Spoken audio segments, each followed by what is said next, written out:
Super icy this morning. Lots of people stuck off on the side of the road. She was actually going that direction when she started out.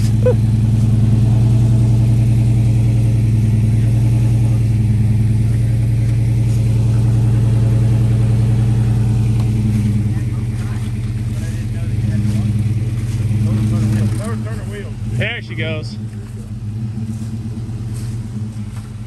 We're out.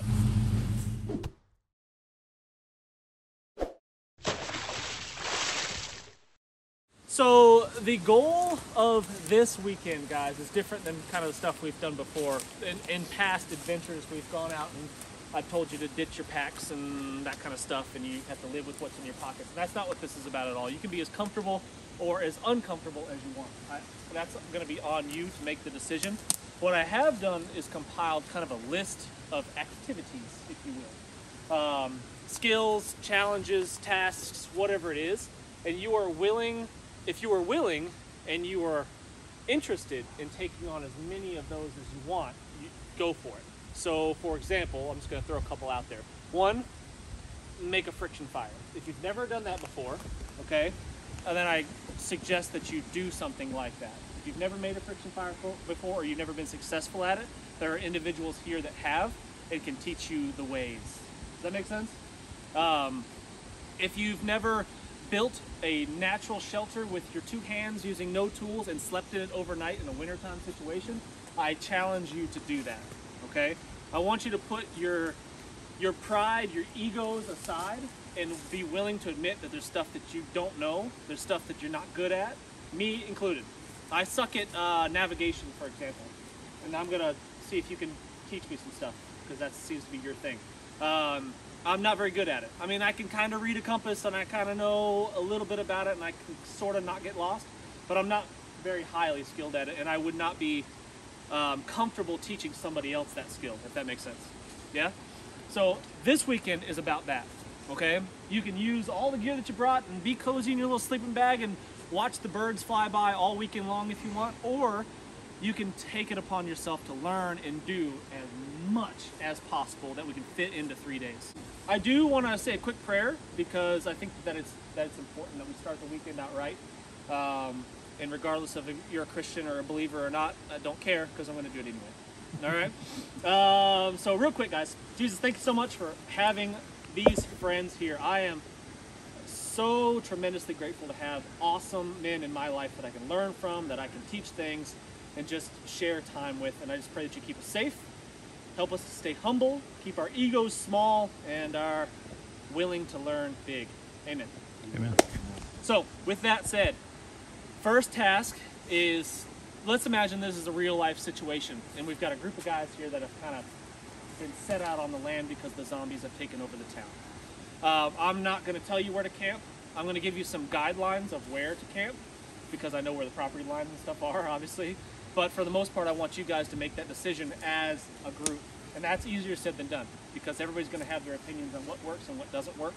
My good friend Jason was telling me that a white pine, not only can you count the inside rings if you cut it in half, but you can count the whorls. So let's see if we can get a good example. So like on this tree in front of me here, there's a section with no branches, and then there's a whorl going in a circle of branches, and then there's a section with no branches, and then there's another whorl. No branches, whorl, and you can count those, and there's one for each year of that tree's life, which is kind of cool. Wind, wood, water, and Waste. no. Wampuscats. Wampuscats. Gotta watch out for them wampuscats. Yeah. Those are the worst. Yeah. Wind, water, wood, Women. women. No. Yeah. Widowmakers. Widowmakers. Yeah. That's the fourth one. Widowmakers. And that's the problem with this area, is that what you're saying? Yeah. Well, it's everywhere. Yeah, I mean, But- if you look right past there, that one tree that's literally stuck in the ground, those branches are opposite of all the rest of them. It did not grow that way. That tree, there's a tree top that literally stuck in the ground. I'd say that's probably accurate. When I make camps, I look for the 3 B's: beavers, bushes, and Briars. bobcats.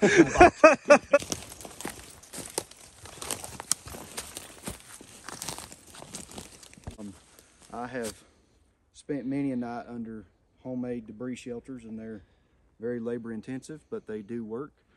And if you've never done it, I highly encourage you do so. But you have done it. But I have done it plenty of times.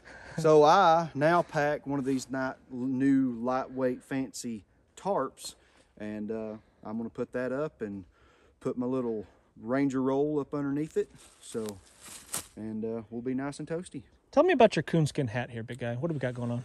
So growing up, I had a real coonskin cap, and I literally wore it to nothing. And so I've always liked them. And the one thing that I have found out about coonskin caps or natural fur caps in general is when you move through brush, it actually glides through. It doesn't grab your hat and pull your hat off. And I've noticed I have a wool watch cap or wool cap, and I caught myself getting too hot taking it off, too cold putting it on, too hot taking it off, and just sweating, you know. But with the natural leather and fur, it breathes so much easier, and I never have to take my hat off, and it keeps me warm, but yet I don't get too hot. And plus it's just cool. Plus it's friggin' awesome. It is awesome. So the temperatures are going to be really low tonight. We'll probably be in the teens. Most likely we're at about what is the elevation here? Jace, do you remember what the elevation is here? 2,500? Yeah, 2,500, 3,000 feet, something like that. Can I give you some advice on this real quick? Please, yeah. I've done this a lot. Okay. And I've had some that fail miserably and some that go really well. And here's what's going to happen if it rains. It's not going to rain. I don't think it's in the forecast at all. But if it rains and you were to sleep under this, here's what would happen. Yeah. Rain would hit this trunk. Yeah. And it runs down the hill. Yeah. And it runs down the hill. And it will drip right here where you're laying. Okay. Right on top of it. Right on top. Yeah. So that's just in my experience. Yeah. So what I would suggest is that you shift everything to one side. Okay. Like the side of your bed Yeah. is under this. Yeah. And everything moves that direction. Yeah. And then your roof goes that way to Yeah. shed the water off. That's not bad. You know what I mean? Just some. Yeah. It's not going to rain, so it's not going to matter tonight. Yep. And you can just pile a bunch of crap on here and stay warmer maybe, but So when it drips, then it would drip down at the edge of my shelter, potentially, instead of right in the middle. All right, so on it might it. still get wet, but not as wet. but not as wet. Yeah. You're going to get any shelter like this, you're going to get wet. You're gonna get wet. Yeah, I wouldn't do Guaranteed. this if it was gonna rain tonight. Yeah, it would It's like suck. what you it'd suck. It would suck. It is pretty miserable, but it keeps it's still building a natural shelter like this is not waterproof ever. Yeah. But it's warmer and drier than just laying out in the open. You know what I mean? And if you can do what I'm doing and also keep a piece of plastic in your pocket and cover, then Mylar blanket, trash bag, anything like that is just Yeah. labor saver right Yeah. there. So Daniel's got a pretty good setup going on here, and his pack only weighed about 25 pounds walking in here because he had no idea what to expect, which is smart. so he's got a very good setup here, nice and clean and simple, and I'm gonna let him tell you a little bit about how he's gonna sleep tonight. So what we got right here is trash bags, 55-gallon drum liner. I always carry about 3 or 4 of these things. You can cut them lengthwise. They're worth their weight in gold. And then I got a military double-sided emergency blanket that, once again, doesn't weigh anything. Put that down. I got a Climate Static V.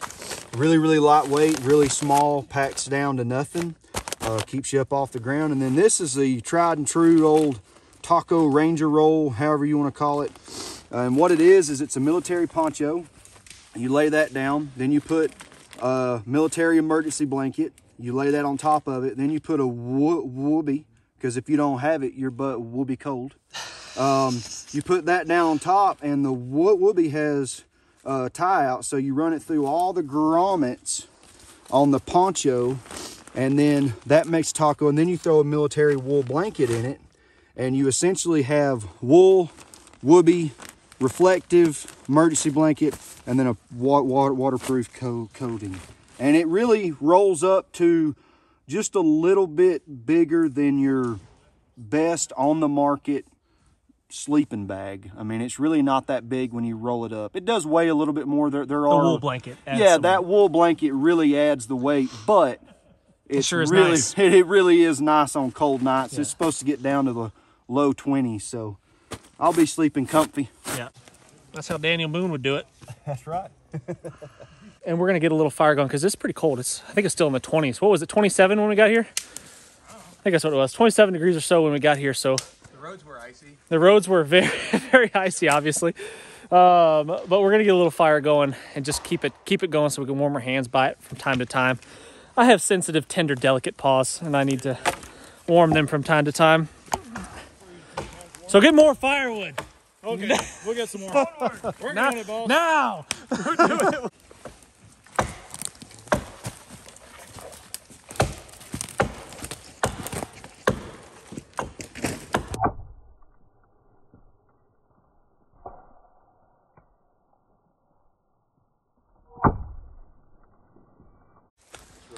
I can't believe your dad didn't want to come out and have fun with us. He actually did. He wasn't able to. Yeah, sure. Yo. Ooh. So this is really hard pine sap that's come out of this tree that just recently fell. It's pretty much like in a rock form right now, but if you apply a little open flame to that, that will burn. This piece right here will burn for a long time. I would say this would probably burn for 5 minutes.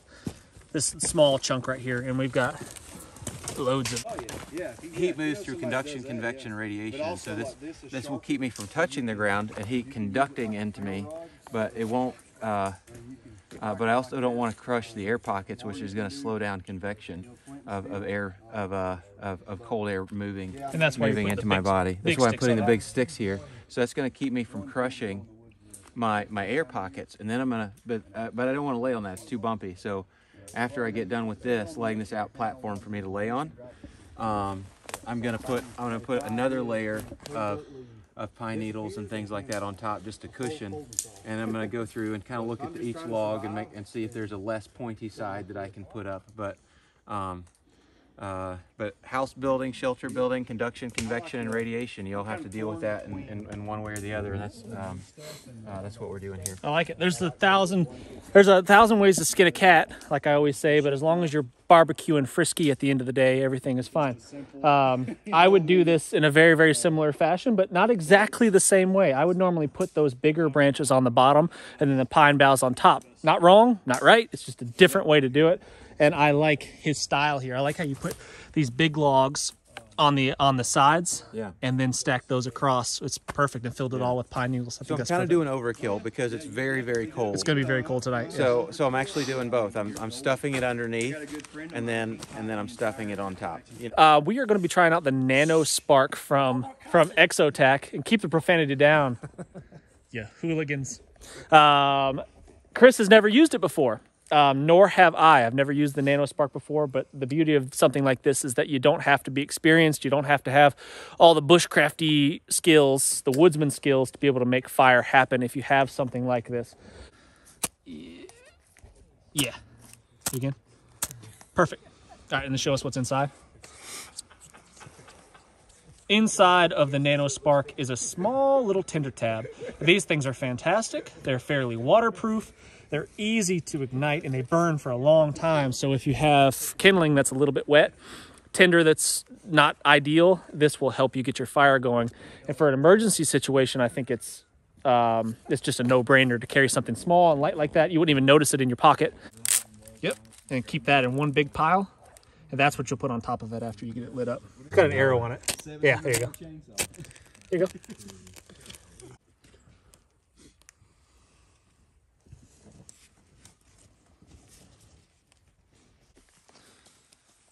So would the Nano Spark here be something that would replace the Bic lighter in my pocket?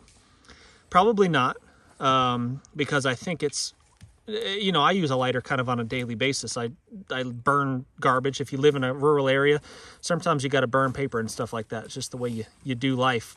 I'm starting fires on the regular, and a lighter is just the most convenient, easy way to do it. However, something like this, it's really reliable, waterproof. You could stick in your pack, in your survival kit, keep in your pocket when you're out rambling in the woods. And if you needed a fire, this would easily make it happen no matter what the conditions were. Usually as a general rule, once the flames kind of get above the kindling that you put on there, and you know your wood's burning good, you can put more stuff on top.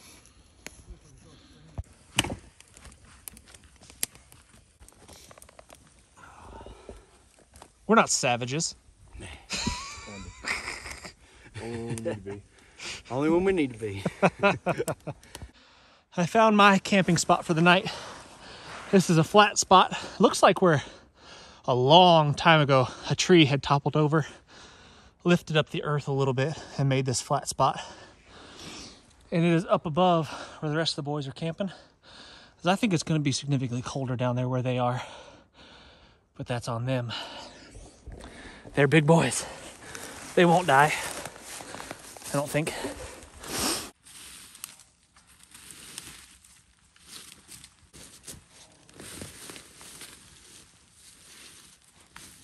I always keep an extra pair of clothes. This is just basically long johns, tops, bottoms, socks, and a wool hat. So even if I was to get soaking wet, I'd have a layer of dry clothes to put on no matter what. And I just keep it in a very expensive dry bag right there. And then inside of my pack is my bivy bag.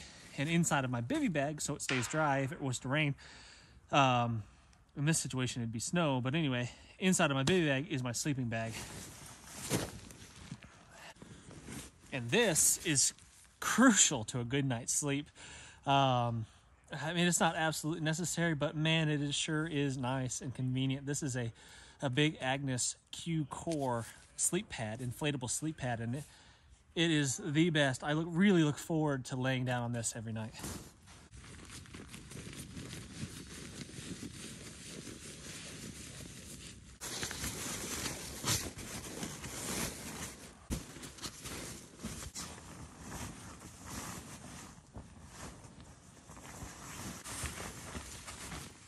I thought about investing in one of those inflatable pillows, but I'm getting soft, but not that soft yet.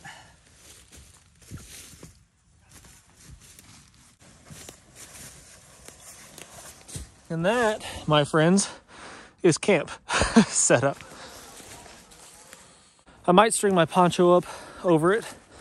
It's just an added layer of shelter, added layer of insulation, just in case we get any precipitation, that sort of thing. But for now, I think that's probably gonna be fine. This is starting to look like something, Nate. Yeah.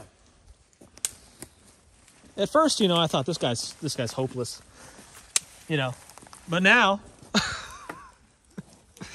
feel like you might be onto something. Yeah, could be. It looks great. Looks great. This is a silky big boy, and it is my preferred method of gathering firewood, shelter construction, anything that needs to cut wood crossways. This is it. It's safer and more efficient than an axe, in my opinion.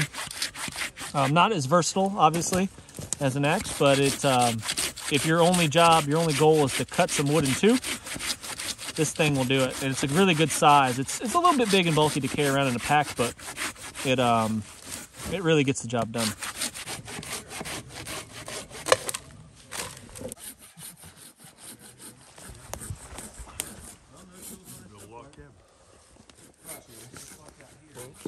That's all they did. That's all they did. There's an old boy that lives up on the... We're kind of tight in your ass. Yeah. You want my ass shot? Thanks for wearing those jeans, Chris. That's really good. All right.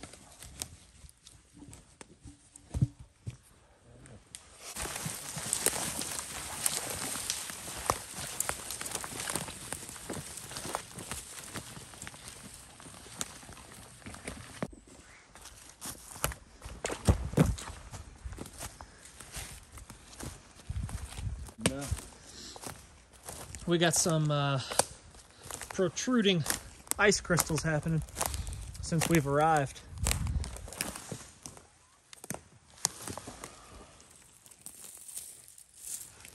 Yeah, cachet cap. There, get ready to go. Hey, Dustin, what's your deal, bro? Make me a coonskin cap with cachet in it. Did it sound like this? And he made the sound, and I'm like, yeah, it sounded just... And then it hit me, and because he had this big grin on his face, and I'm like, "Are you serious?" It's like I burned a perfectly good pair of socks because of you.